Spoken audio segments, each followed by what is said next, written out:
Welcome to the ZimmCast, a program dedicated to bringing you what's new in agricultural marketing. The ZimmCast is the official podcast of AgWired and hosted by Chuck and Cindy Zimmerman. Hello and welcome to this edition of the ZimmCast on clean and renewable fuels. I'm Cindy Zimmerman. Two of the first conferences for us at ZimmCom every year are the Clean Fuels Conference, which used to be the National Biodiesel Conference, and the National Ethanol Conference. We've been covering both for almost 20 years, since 2006 for biodiesel and 2007 for ethanol. Both industries have changed and grown over the years, and they continue to have their challenges and opportunities. This year, Clean Fuels Alliance America welcomed nearly 850 attendees from over 20 countries to connect with the key players from the biodiesel, renewable diesel, and sustainable aviation fuel industries at the Clean Fuels Conference in Fort Worth, Texas. Clean Fuels CEO Donnell Rehagen says despite EPA's disappointing final renewable fuel volume obligations released last year for biomass-based diesel, there's still plenty of opportunities for the industry. I remain very bullish. For some, that's a hard thing right now. I mean, as I acknowledged, it's not an easy time right now in our industry, but as I reminded everybody, we've had a number of bad times in our industry, and so we're just sort of made up of a bunch of folks that just won't go away and won't take no for an answer. So with the demand growing the way it is for our fuels, it seems to me there's no way that the marketplace can't figure this out for us, because the country, actually the world, needs our fuels, and they need us to be wildly successful. So our biggest challenge now is just how we get policymakers at the federal and state level to make sure they're making the right decisions that encourage that investment and that growth, and not something that sort of stymies us. And we find ourselves in a little bit of a stymied position right now. So what I believe is that the demand for our fuels in these new emerging markets, I mentioned them, rail, marine, and bioheat, they need these fuels, and they've not been getting any of these fuels really to speak of historically. And so those are new markets. We're moving 4 billion gallons of our fuels and haven't moved hardly any into rail and marine. I mean, literally hardly any. So you heard Angela Cadell from BNSF talk about where they're going, and they're going to have some big announcements coming out about what their commitment is to using our fuels. She talked about their company alone uses well over 1 billion gallons of diesel fuel. So for me, it's about acknowledging the policy challenges, and that's what we're talking about with the RFS. But at the same time, that's coupled with the highest level of demand for our fuels we've ever had. So that's why I believe the market will figure it out. You know, it needs to figure it out because it needs us to keep producing at levels we've never produced before. And that can't happen if the market conditions aren't right. So I don't look at the RFS as 100% of the time going to be a lid.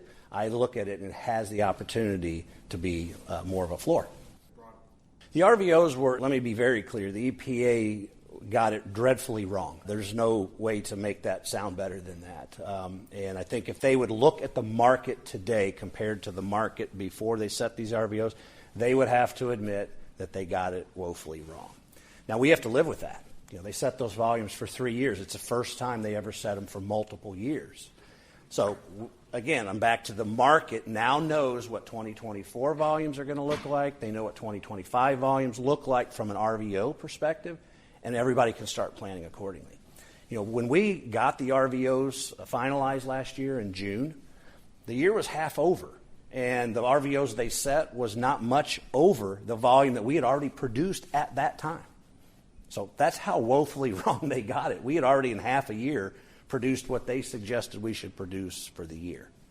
So that's why I believe that there's opportunity because of the demand for the fuel. People want to buy it. So there's ways for markets to figure out how to put that together. Feedstocks at the moment are not the issue. We're seeing a lot of imported feedstock. We didn't used to see that either. So, again, that's a market reacting to demand for the finished fuel and figuring out how am I going to make enough to satisfy that demand.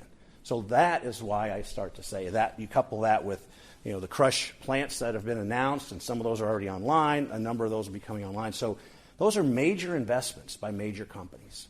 And they would not be making those investments if they didn't see higher demand for our fuels going forward as well. So to me, everybody sees the fact that we should be growing and growing fast, except the EPA. And that's the part we got to fix. Clean Fuels Chairman Michael Rath with Darling Industries says the clean fuels industry has grown in directions no one expected when it first started. You know, the industry's well over 20 years old now, and I'm proud to say in the last year we've really had what I would call a storybook year. We've increased production domestically from 3 billion gallons in 22 to over 4 billion gallons in 23, over a 33% increase here. And then we've also had the Inflation Act passed, which gave us more stability than ever before in both an RV tax forward-looking program of 3 years, 5 years total, about a year and a half back and then forward-looking. And then secondly, we've got an RVO a couple years out here as well. So from that standpoint, we've got more stability than we have ever had. Granted, we would like the RVOs to be larger than they are, but our industry's faced these challenges before, and we will get through them. And then, I think there's some other milestones that I'd like to comment on. Number one, we had our first transatlantic flight on 100% SAF this last year. We've also had home burners that are compatible with 100% bioheat that are out in the marketplace now. We had a new ASTM spec of low metal biodiesel, passed ASTM. And then in addition to that, we've had marine legislation introduced. We've also had OEM approval of 100% RD for locomotives. So I think, across the spectrum of applications in transportation fuel and home heating fuel, we've had a lot of positives come to the marketplace here. So I'm really looking forward to the next few years of the growth that our industry can provide and really the value back to agriculture. I think renewable fuels is still the greatest value add to our agriculture that we have. Just to give you an example, the state of California with their low-carbon fuel program, we have replaced, since 2017, we are now 60% of the diesel usage now. In other words, only of the 3-4 billion gallons that were used, 60% of that now is renewable base. And I think by 2030, that's going to be almost 100%. So, I think that's beyond anyone's imagination. 5 years ago, no less, 10 years ago. Our story is so easy to tell. Transportation fuel is one of the hardest ways to reduce GHGs, and yet ours reduces up to 85% of GHG of petroleum diesel, and there's really no downstream investment needed. So, that's a drop-in fuel that fleets and consumers can utilize, and it helps meet sustainability goals around the world. It's been a great conference. I know our numbers are up from last year when we were in Tampa as the first clean fuels name for the conference. And what I've seen here, it seems like we have a lot more folks from other countries that are here. It has become an international conference, and it's also, downstream and upstream, all the way from the seed companies, biogenetics, to the fuel distributors, to railroads, to airline companies are attending now. So where are we going to have this in 30 years? It's going to be a big, big place, number one. And number two, I think, it's important to look back. Let's just go back 50 years. We were looking at population growth. We were going to double from 4 billion to 8 billion, which we have. And yet we've doubled the population, and we feed them today more efficiently than we did. Less water, less fertilizer. And, oh, by the way, we support renewable fuels programs in both ethanol and renewable and bio-based diesel. So, you go forward and look. Everyone thinks we got constraints. I don't think we have constraints. You just got to look at the past and look at what agriculture does. And we always meet and exceed expectations when the challenge is there. The 29th National Ethanol Conference was held February 19th through the 21st in San Diego, And Renewable Fuels Association President and CEO Jeff Cooper says it was one of the best conferences in recent memory. This is probably one of my favorite NECs that we've ever had, and I've been to a lot of them in the last 20 years. So this has been a great event.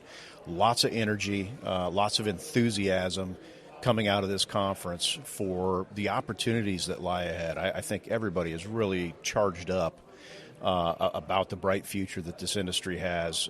We covered a lot of territory the last few days surrounding all of the potential new opportunities, new markets, new uses for ethanol, new technologies, and it's just very exciting stuff, very inspiring, and I'm looking forward to the year ahead. We certainly have some challenges ahead of us. We talked about those as well.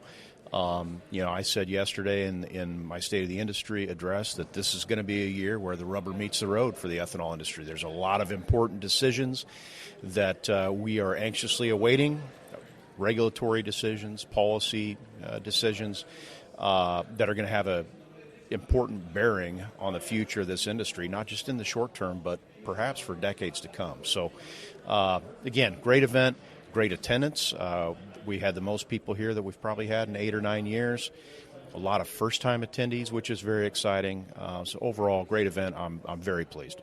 RFA Chairman Eric Hushett with Badger State Ethanol says there are still some challenges for biofuels producers right now, with one of the most important being the ability to participate in tax credits under the Inflation Reduction Act to produce sustainable aviation fuel.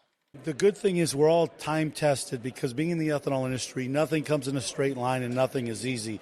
So the biggest challenges in my view is seeing if we have policymakers, and especially when it comes to the details of the implementation of the IRA, we need to have a good solid foundation, and we need to have line of sight to what does the market need and how does the market help us get there. So that's the biggest challenge. We have so much work to do, but you can't lay it until you get the rules, and so everybody is on hold until we see that. What did you think about what Secretary Vilsack had to say about E15 nationwide? Well, if I'm being very honest, I'm a little bit nerdy in the fact that he's been my hero since I heard him speak 15 years ago. The fact that if we have to wait till 2025, it's an embarrassment of our political leadership that they can't get it done earlier. We'll take it in 2025, and we will certainly expect waivers now, because it's what our country needs, it's what the consumer needs. And so as long as we have a clear path to be able to have year-round E15, we'll show a little more patience. Well, RFA honored Secretary Vilsack with an award, and also honored Dr. Michael Wang with Argonne, who developed the Greek bottle. And here we're looking at a March 1st deadline for revisions to that. What are your feelings about that? How do you feel about whether you're going to get what you want? Well, my concern is the science has always been on ethanol's side. And we hear all of these other examples of, if you want to make a tilted playing field and give the advantage to EVs by not recognizing the life cycle analysis, my frustration is deep in the fact that this is not equitable. If the goal is to clean the environment, we have the tools ready today. We've had the tools ready for 20 years.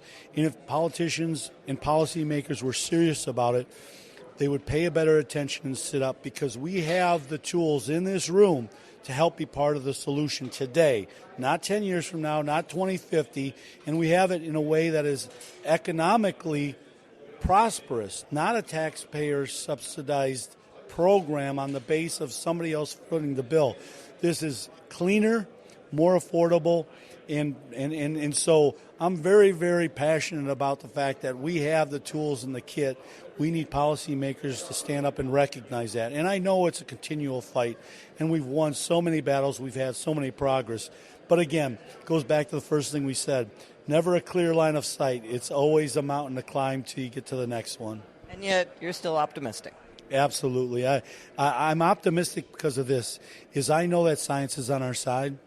And I know that the brilliant people and the dedicated people and the passion that's in this room will not be overcome by any politician's naysayer that exists in the marketplace. So I'm very, very optimistic about agriculture's future. Secretary of Agriculture Tom Vilsack told attendees at the National Ethanol Conference that USDA went to bat for the biofuels industry to get the other government agencies working on implementation of the IRA to utilize the GREET model. That reflects what's happening in the countryside. You all know, and I know, and those who are in farming and ranching know, but most of America doesn't know, farming is a fairly sophisticated business, and farmers are pretty smart, and farmers are very committed to sustainability, and farmers care deeply about their land, and they care deeply about their communities, and they care deeply about the quality of water.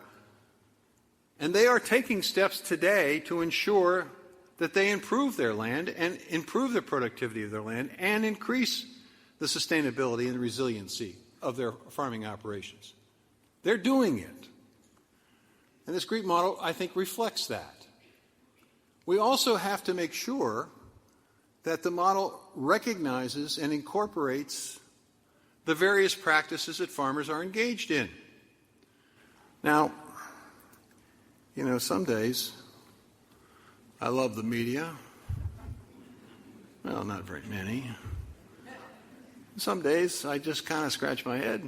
I go, where did that come from? So I want to assure you that we are working hard, even as early as this morning, on working to make sure that as we create these incentives, that they include room for climate-smart agricultural practices, which is going to make it easier for that which we grow and raise on our farms to be used as feedstock for sustainable aviation fuel, and make it easier for those of you who are in this business to be able to qualify for the various incentives. We're working hard to make that happen, and I'm confident that it will happen. Now, you're supposed to applaud at that right now.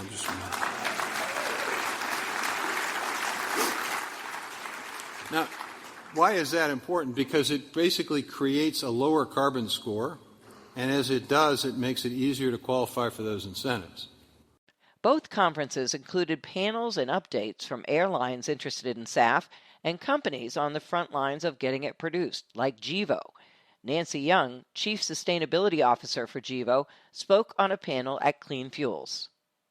At Gevo, we're dedicated to delivering sustainable, low-carbon fuels, chemicals, and nutritional products. And we've been doing that for a number of years in a very pilot-scale kind of way. But our big goal is to launch our Net Zero 1 facility, and net zero being a key element in Lake Preston, South Dakota. And Gevo has been a pioneer in the alcohol-to-jet pathway. We are true believers in ethanol-to-jet and have done a lot in terms of developing that opportunity. And we've already heard from folks today on panels about the importance of today's agriculture. A lot of people don't really appreciate today's agriculture. They think of 100 years ago agriculture.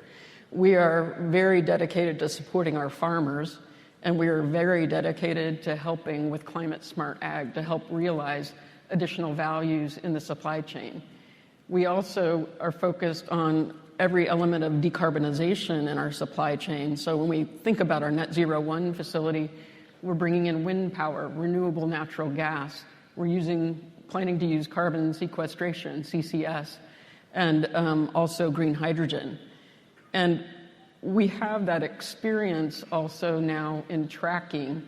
You can't just say you're going to do it, you got to track it all the way to the field and the farm. And we have developed a tracking system called Verity Tracking to do that, really a distributed ledger system to bring it all the way from the field, in this case, when we're focused on sustainable aviation fuel, in addition to other fuels and chemicals, to bring it all the way to the seat of the aircraft. And so we're very excited about Net Zero 1, and the reason for that 1 is we plan on Net Zero 2, 3, and 4. So we got to get that first one done, but those are our goals. That's great. So not only, LanzaJet, which just had its grand opening in Georgia this year, is the other major player in the SAF market right now. And CEO Jimmy Samartzis spoke at the NEC. We strongly believe that the United States presents the greatest opportunity for ethanol to SAF. There is an abundance of ethanol. There's additional capacity of ethanol. We have favorable state and national incentives that are in place and are developing. across the West Coast as well as in the heartland of the country. We have the opportunity to continue to improve the carbon intensity of ethanol, as well as a technology company, for us to improve the carbon intensity of our technology as well as it matures. You also have the opportunity to tap into waste sources to create ethanol. Think about your CO2 streams that you produce in ethanol production. We can capture that CO2 and create additional ethanol from it. We can take corn stover as Sapphire Renewables, for example, that can convert corn stover to ethanol. There are additional opportunities here beyond the traditional ethanol production that happens across the United States to think about other sources of material and feedstock that can create ethanol. We are fortunate enough that we come from a company called LanzaTech, which founded us and spun us out in 2020. So we have a way of getting to ethanol through a number of other waste streams. Have that be carbon monoxide from a steel mill, carbon dioxide from ethanol, or perhaps an oil refinery. It could be woody waste or ag residues. It can even be municipal solid waste, as well as direct air capture, pulling the CO2 directly out of the atmosphere and converting that to ethanol. LanzaTech has done this commercially. There's 6 plants operating globally where they're producing ethanol from these waste streams. So it's not science fiction. This is actually something that is very feasible to do here in the United States. I want to talk a little bit about our company and our history. So we have been behind the ethanol to SAF technology development since 2010. Our technology originated with the U.S. Department of Energy at the Pacific Northwest National Lab. We took it from there and scaled it up through pilot stage, demo stage, and in January of this year, we unveiled our first commercial plant. The data from our pilot and demonstration plant served to create the ASTM approval, which is required, which we achieved in 2018 for the ethanol pathway, which enables fuel produced using this technology to actually be used in commercial aviation safely. Be sure to check our virtual newsrooms on agnewswire.com for both the National Ethanol Conference and the Clean Fuels Conference. And that's the ZimmCast for this time. Thanks for listening. You've been listening to the ZimmCast, the official podcast of AgWired. Check us out at www.agwired.com to find out what's new in agricultural marketing.